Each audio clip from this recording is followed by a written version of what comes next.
Je suis Richardi de Sualafelgo, né dans une époque marquée par l'émergence de grandes dynasties et les profonds bouleversements du Saint-Empire romain germanique. J'ai vécu entre les années 976 et 994, une période où l'Autriche, encore embryonnaire, était sur le point de devenir un territoire stratégique et prospère.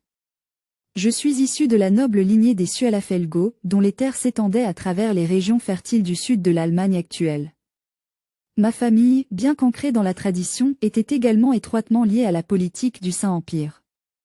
En tant que femme de cette époque, mon destin était inextricablement lié à celui de ma maison, et les alliances matrimoniales étaient au cœur des stratégies politiques. Mon mariage avec Luitpold de Babenberg, margrave d'Autriche, fut arrangé non seulement pour renforcer les liens entre nos familles, mais aussi pour stabiliser la région frontalière qu'il gouvernait. Luitpold, homme visionnaire et stratège, avait pour mission de consolider les frontières orientales du Saint-Empire face aux incursions hongroises.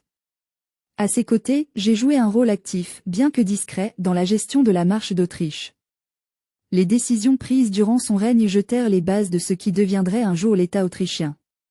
Ma vie quotidienne était partagée entre mes devoirs de dame et ceux de conseillère à mon époux.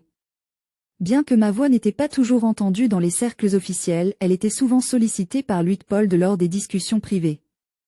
J'ai appris à jongler entre les exigences politiques et mes responsabilités familiales, car, pour moi, mes enfants représentaient non seulement l'avenir de notre lignée, mais aussi celui de la marche d'Autriche.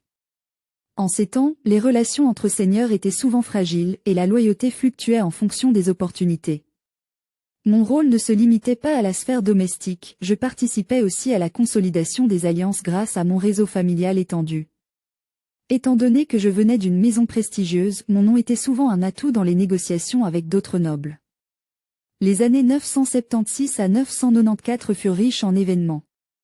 Les conflits avec les Magyars étaient récurrents et chaque victoire était une étape cruciale dans la stabilisation de nos terres.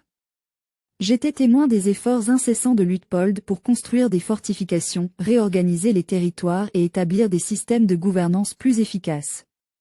Ces moments, bien que marqués par des tensions, étaient aussi des occasions de forger un héritage durable. Je me souviens avec fierté du développement de l'agriculture et du commerce sous notre administration.